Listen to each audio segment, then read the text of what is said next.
American rebels faced the greatest military superpower of the day. A war against overwhelming odds. To defeat the British, they need secret intelligence. To conquer disease. And new ways of fighting as revolutionary as their cause.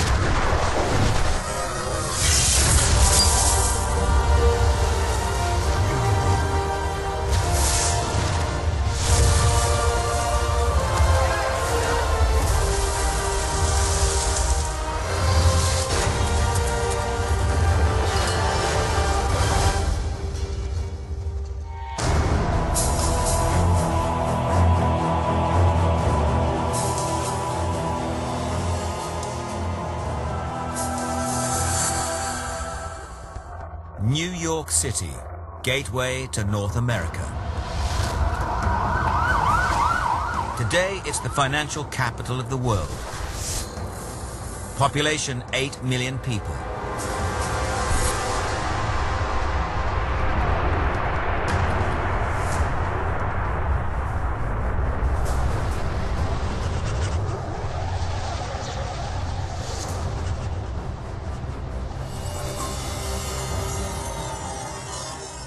In June 1776, this is a city of just 20,000. And it's preparing to defend against the largest land invasion in American history.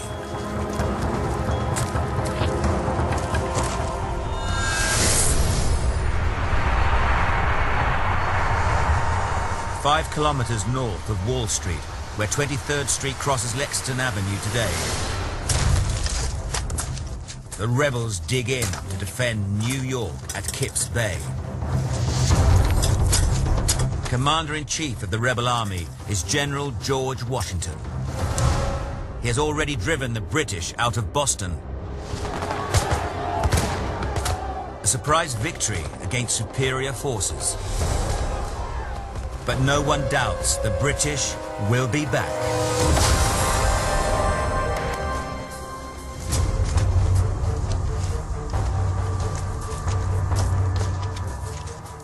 The hour is fast approaching, on which the honor and success of this army and the safety of our bleeding country depend.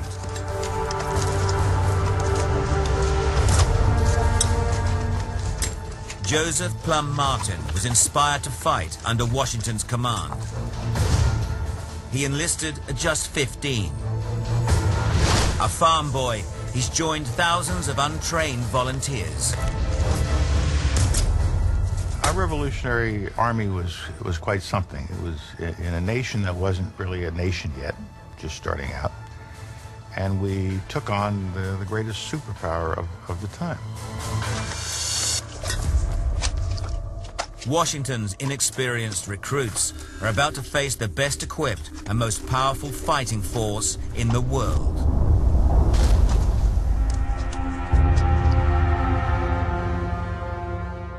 On June 29th, 45 British warships group a few kilometers off Manhattan Island.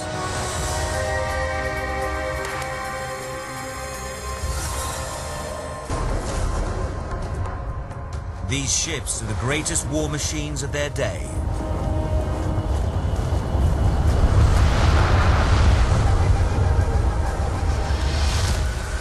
Built from over 2,000 century-old trees,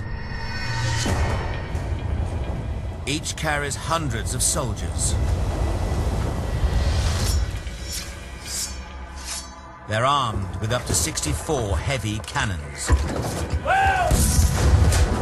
Capable of hurling a cannonball to a target nearly 2 kilometers away.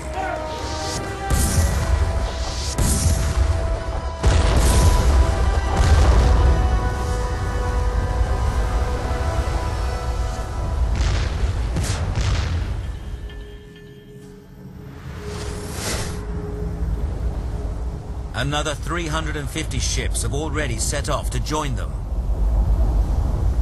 The British plan is to terrify the rebels into submission. Instead, it inspires them to resist. On July 2nd, they call a crisis meeting in Philadelphia. 50 delegates from the 13 colonies hold an emergency session of their newly formed assembly, the Continental Congress. Delegates include radicals like Ben Franklin, Thomas Jefferson, and John Adams. They debate nothing less than high treason, total independence from Britain. The penalty is death.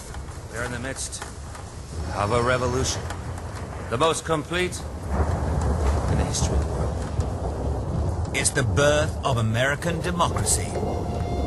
We have to expect a great expanse of blood to obtain it. Some delegates don't believe the rebels stand a chance. We are about to brave the storm. A skiff made of paper.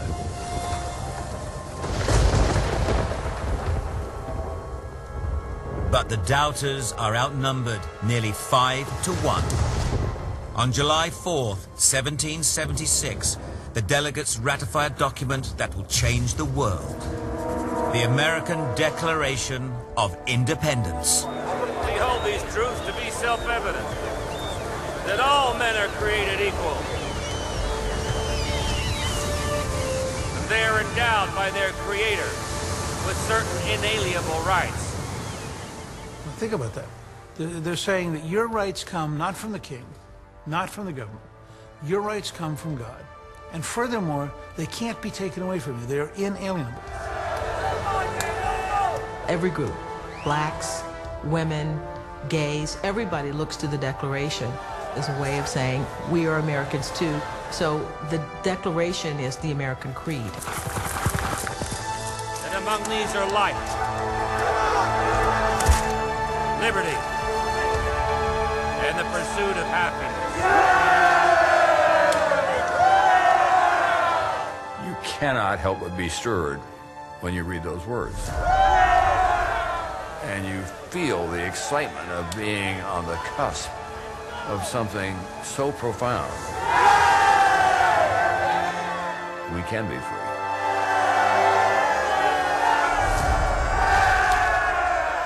Now soldiers like Plum Martin are fighting for independence. On July 12th, 2 British warships opened fire on New York City.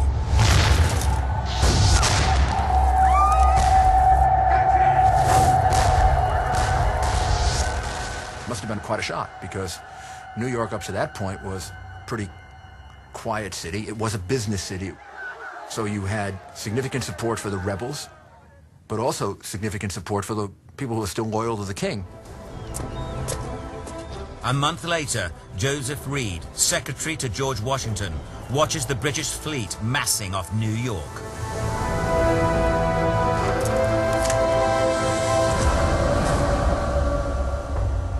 Over 400 ships, the largest British naval task force until D-Day. 32,000 British troops prepare to storm Manhattan Island. They outnumber the rebels 2 to 1.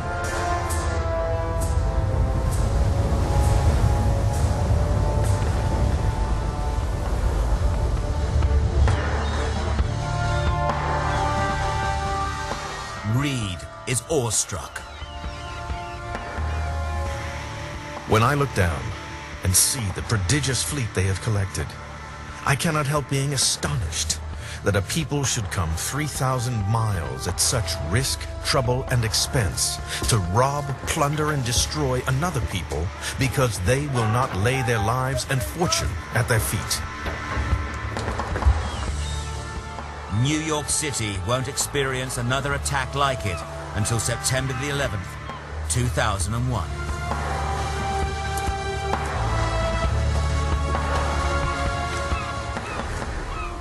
But the rebels believe they have right on their side. The difference for me was that the British Army was fighting for a king. The Americans were fighting for their lives. Plum Martin is one of 500 men standing guard at Kips Bay. Have a look.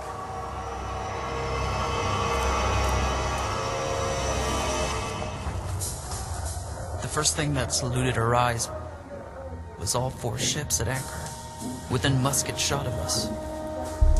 The Phoenix. I could read her name as distinctly as though I was directly underneath her stern.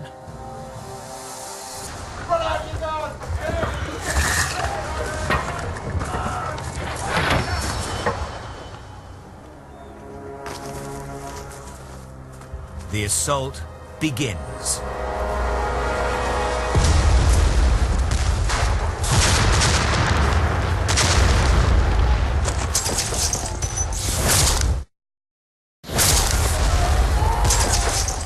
September 1776. New York City is under fire.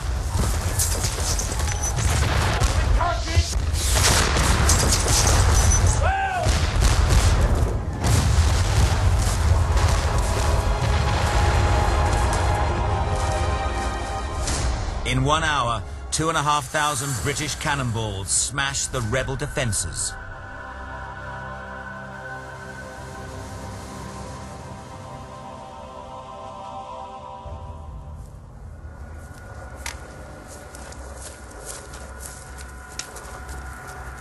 "4,000 British troops storm Manhattan.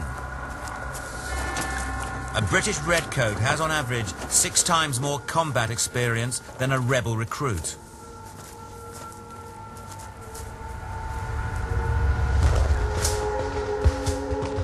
Get back in your lines! Washington's army collapses. Hold the lines, men! They retreat along an ancient Native American path that will become Broadway. On September 20th, British-occupied New York burns.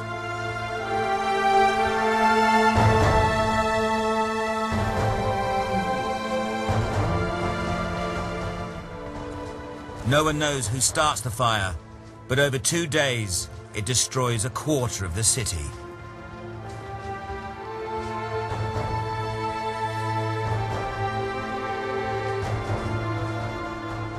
It gives you a sense of the people who wanted to be free, how much they were willing to endure. The city being burned, the city being occupied, gives you a sense of how much they wanted freedom.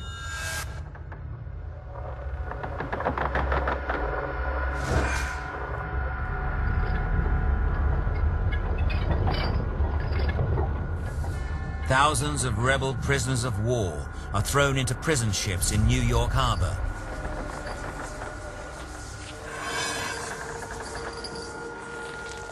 The most notorious is the HMS Jersey, nicknamed Hell.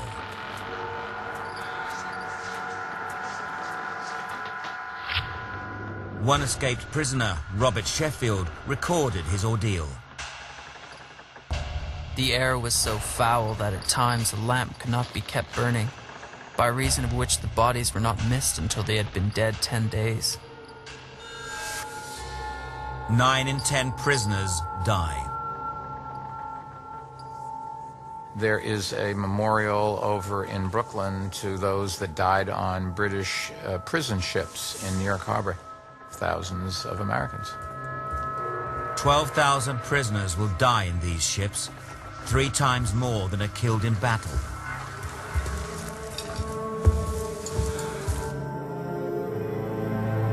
The loss of New York is Washington's first defeat as Commander-in-Chief.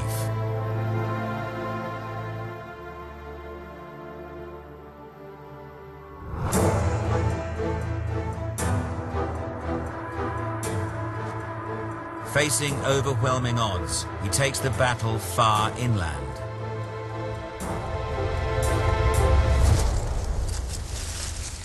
In doing so, he will revolutionize 18th century warfare with new weapons, new rules of engagement, and a new type of soldier. Let's go kill us some redcoats. By June, a new British army of 8,000 men heads south from Loyalist Canada.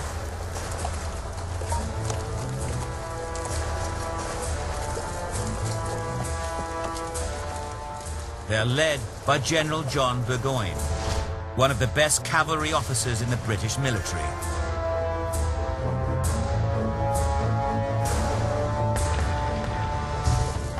Burgoyne pushes south, following the Hudson River.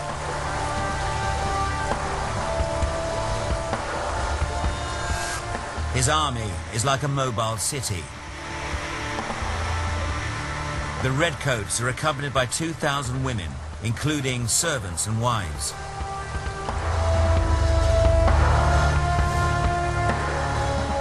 "200 supply wagons carry 84 tons of powder and shot, as well as silver and porcelain tableware for the officers' meals.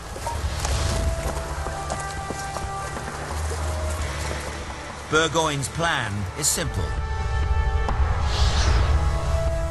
He's traveling from St. John's in Canada, 270 kilometers south to Saratoga, deep in the interior of the New York colony.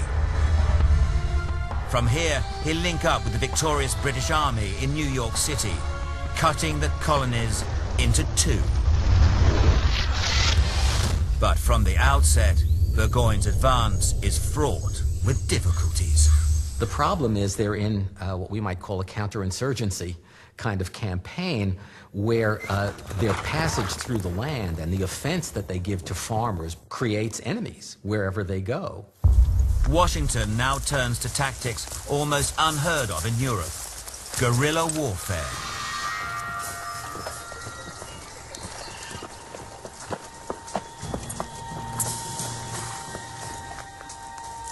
And men whose skills were learnt on the frontier. So this army came together, an army of militia, an army of woodsmen, an army of sharpshooters, and we didn't play by the rules. British redcoats are trained for open battlefields. Now they face rebel sharpshooters hidden in dense cover. Leading them is Daniel Morgan.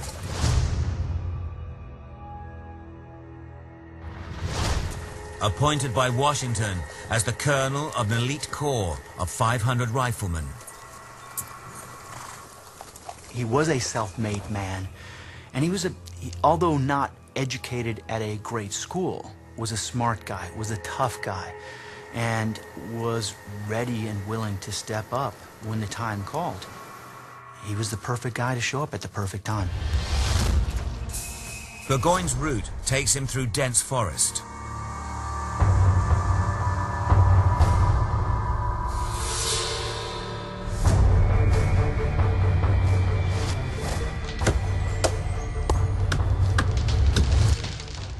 Trees, once intended to build British ships, now become rebel roadblocks.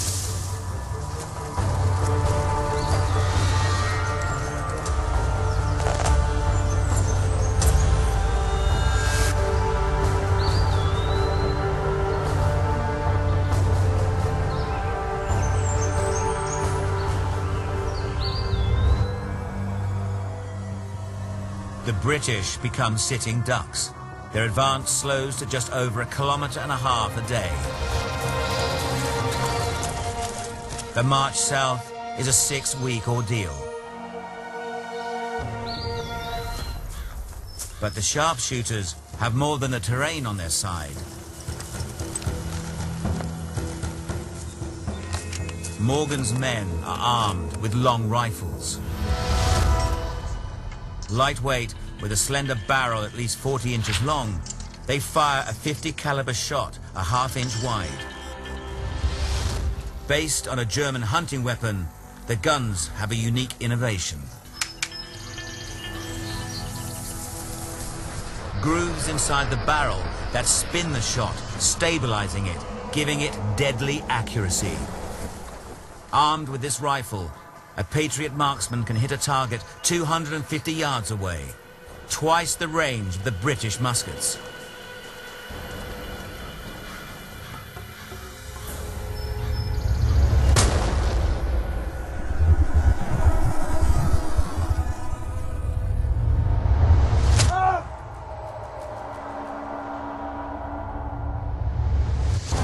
Morgan first takes out Burgoyne's Native American scouts. 400 have allied themselves with the British to preserve their ancestral lands. But Morgan and his men now use traditional Native American tactics against them. They attack by using speed, stealth, and surprise. After 3 months, all the scouts are either dead or have deserted. With them goes their knowledge of the terrain. The rebels now train their sights on new targets, adopting tactics that will rewrite the rules of war.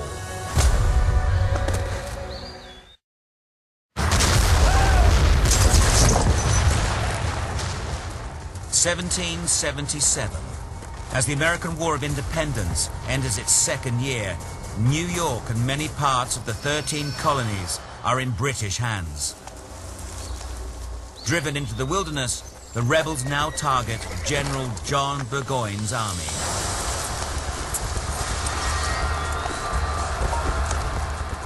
His men are under fire from rebel sharpshooters, using new and controversial tactics.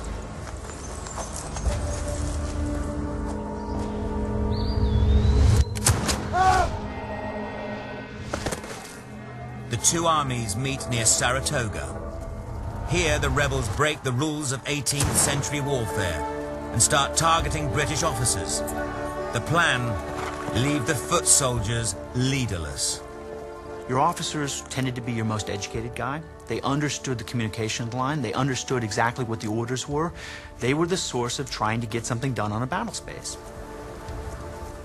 In Britain's 53rd Regiment, all but one of its 11 officers are killed or wounded.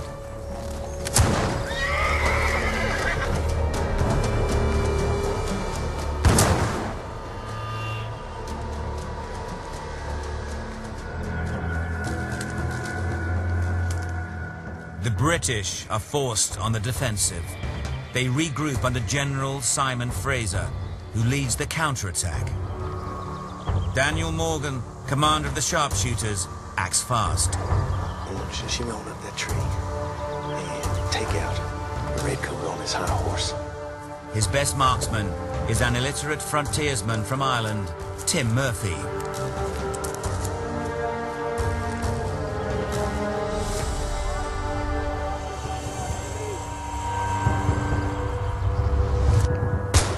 His first shot misses. This left.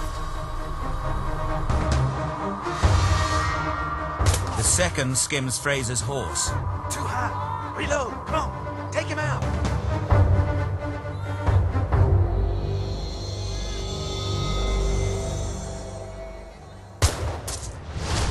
The third shot is fatal.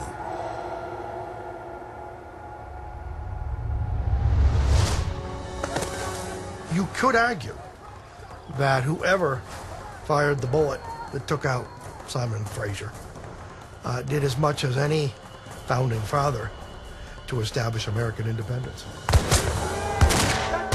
Without leadership, the British lose 1,000 men. Twice as many as the rebels.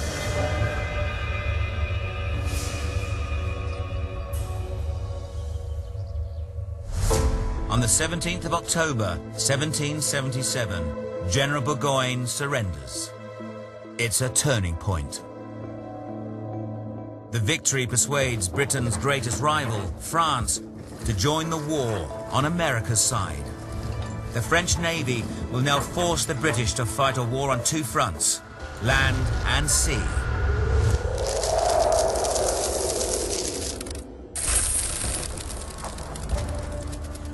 But as winter closes in, Washington's army must face its greatest challenge at a place called Valley Forge in Pennsylvania.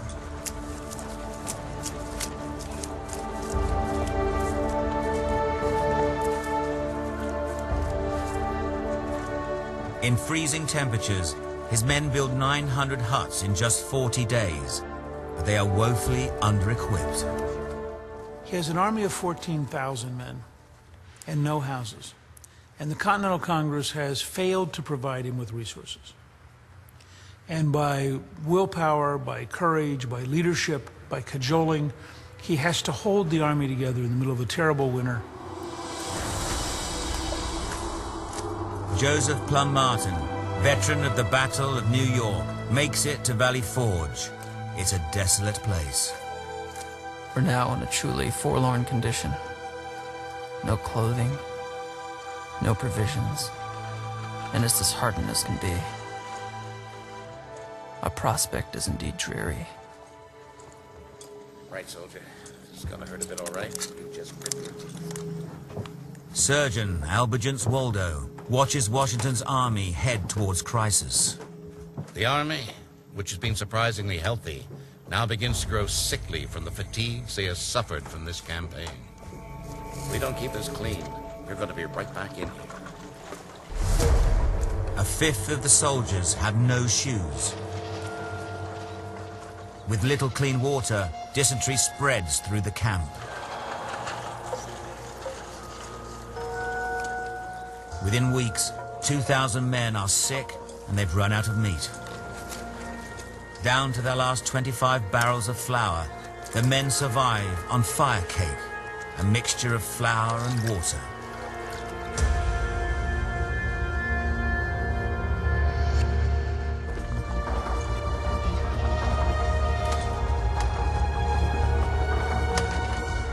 As many as 60% of recruits are convicts, freed slaves, and immigrants. Keeping this unruly army together becomes the defining test of Washington's leadership. What he had was a confidence that if you want freedom, this is what it's going to take. It's going to take sacrifice. It's going to take blood. It's going to take cold winters at Valley Forge. It's going to take losses. General Washington, he was a great general to be able to uplift his army during Valley Forge during that winter and still be able to fight. I wish I would have been there. I wish I could have fought for him, because I damn sure would have.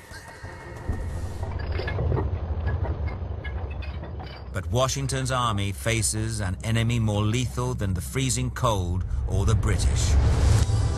Smallpox. The American Revolution coincides with the worst smallpox epidemic in US history. The deadly airborne virus spreads through the British prison ships. Isolated from the disease for generations, the American colonists have little resistance to it, and there's no cure. Victims break out in blisters and sores. The virus spreads through the blood, invading healthy cells which it kills, producing more of the virus in the process. 4 in 10 victims die.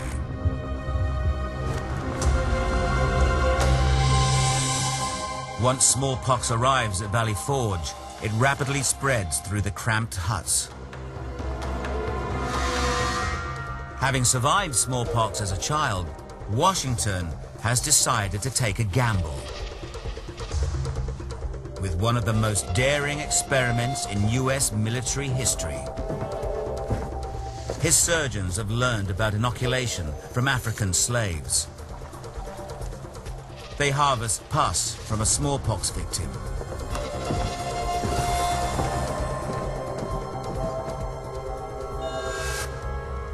And smear the live virus into cuts on the skin of a healthy patient. The inoculation spreads the infection, but at a slower rate. A week after exposure, the victim's white blood cells create antibodies. These attack and kill the virus before the disease can spread. But it's a dangerous race against time. To survive, the patient's immune system must work faster than the virus or it will run out of control. 1 in 50 of those inoculated will die.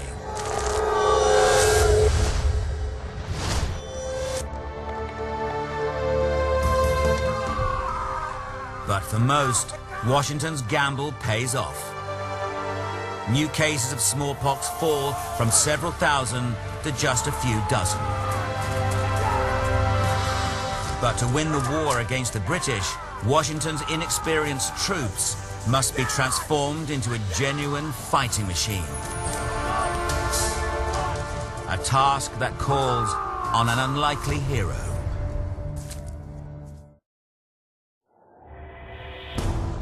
1778.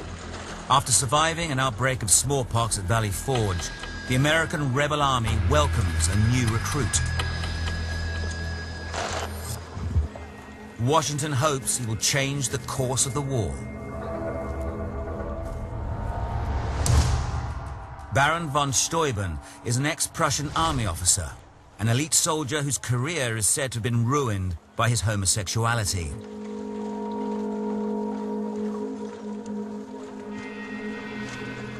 Washington makes him one of the most powerful men in his command.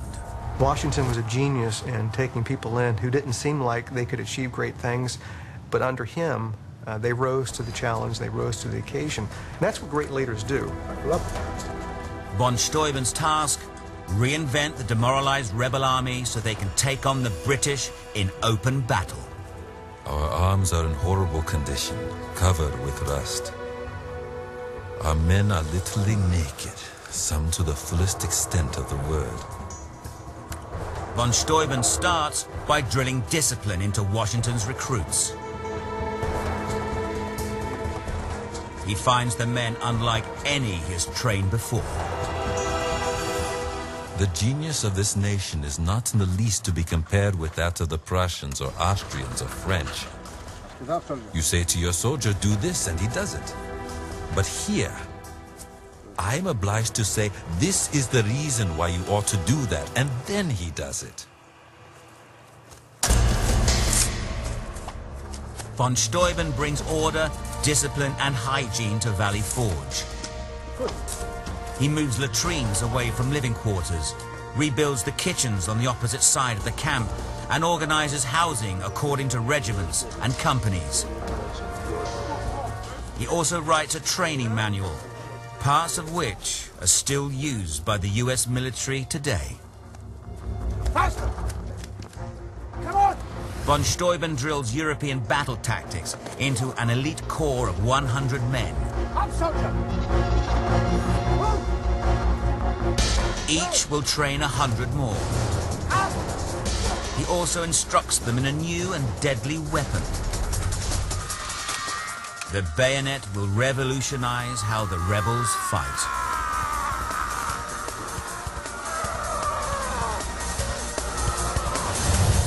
Simply adding a dagger to a rifle makes close hand-to-hand combat possible without reloading.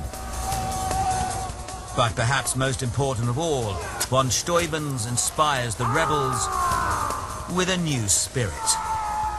You know, we can talk about weapons and how certain weapons change the face of warfare, which is absolutely true. But the greatest weapon that you could ever have is right up here.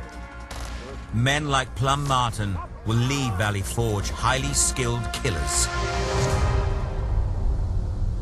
While they retrain, another secret war has been raging in British-occupied New York. Here, a network of spies has been busy passing information to the rebels. Their leader is George Washington himself. A man who's come down to us in history as someone who is incapable of telling a lie succeeds as a commander in no small measure because of his capacity for deception. A British general will later claim that Washington did not outfight his enemies, but outspy them. This secret war comes to a head when the rebels' French allies sail toward disaster. In New York, an estimated 20% of the population is still loyal to the British. The price of goods are up 800%. One young woman in 5 is a prostitute. To the British, New York merchant Robert Townsend is a loyalist. A member of the Loyalist militia, he writes the Loyalist press. But to Washington's spy network, his code name is Culper Jr.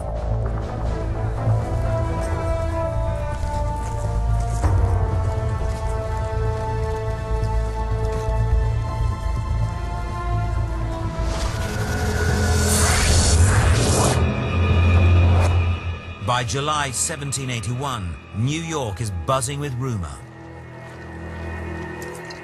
A French fleet has been sighted off Rhode Island. News leaks out that the British plan to send warships from New York for a surprise attack.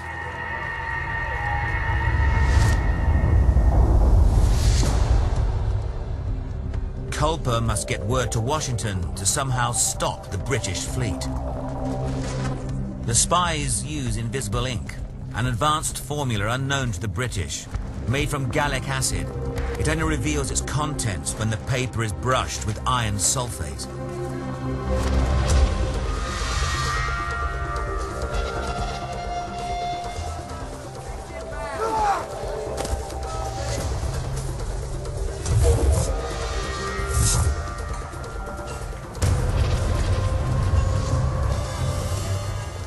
The next link in the chain is Austin Rowe, a tavern owner from Long Island.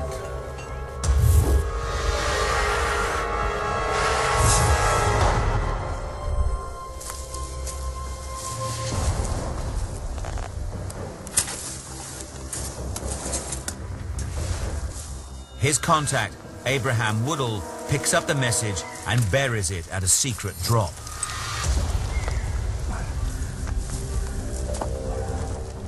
Another agent, Anne Smith Strong, then uses her laundry as a secret code.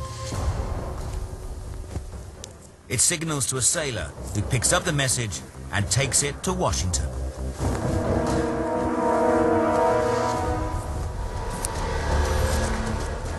Washington responds by moving troops towards New York, threatening the city and forcing the British fleet to stay put in New York Harbor. The French fleet sails out of danger to play a critical role in the next stage of the war. Now backed by French naval power, Washington's army is finally ready to face the British on the open battlefield.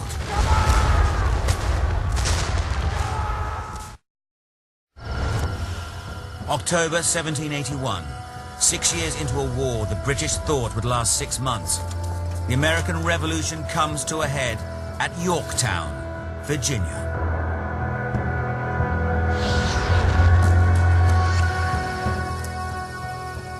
In trenches around the fortified city, Plum Martin, now a sergeant, waits with 8,000 other rebel soldiers for the signal to attack.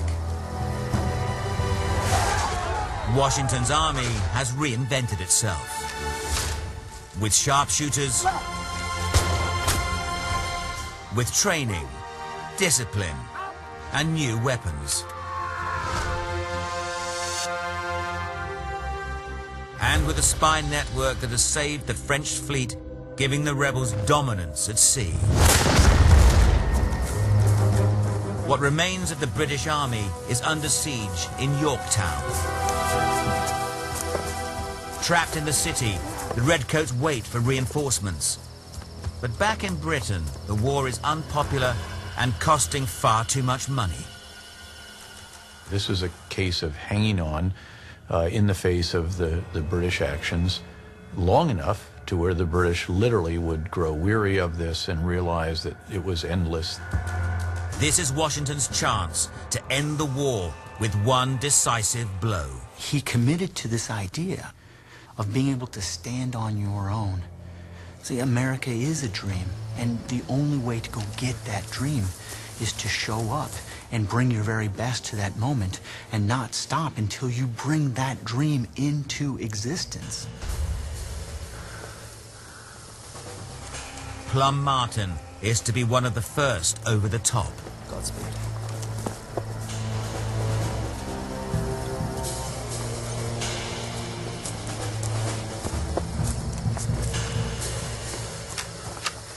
How you doing, old friend? Good. How are you?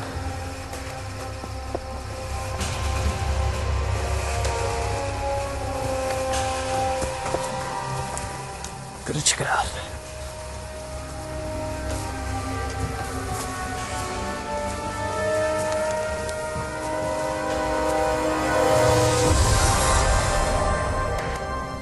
Behind Yorktown's defenses, 9,000 battle-hardened British troops are waiting.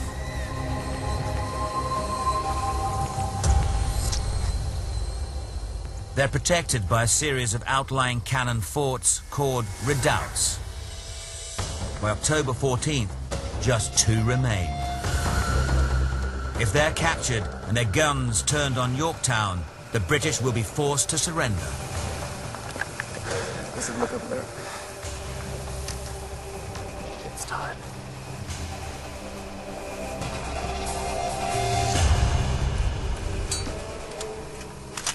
All the batteries in our line lay silent. We lay anxiously waiting for the signal.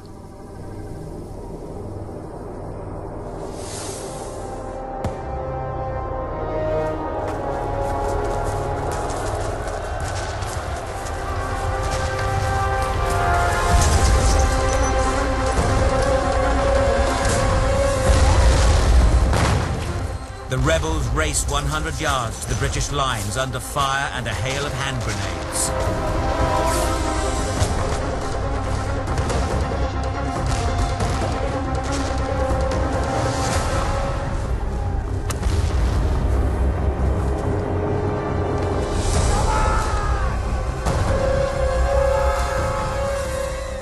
A force of 400 breaks through and storms the British fort. Fighting in close combat with bayonets, they beat the redcoats back.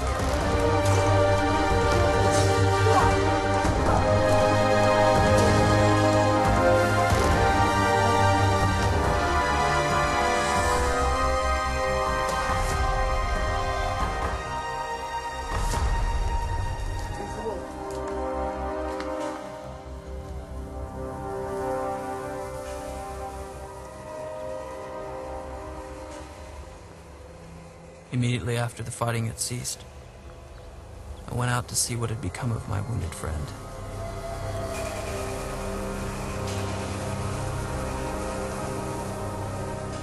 He was dead. 34 of Martin's comrades lie dead or wounded. But they breached Yorktown's defenses. 2 days later, the British surrender and begin negotiations for peace. After 6 long years of struggle, the rebels have achieved the impossible.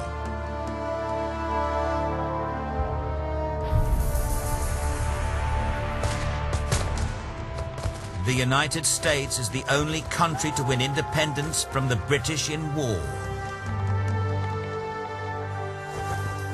On April 30th, 1789, Washington is inaugurated first President of the United States of America under the new Constitution. But liberty comes at a price.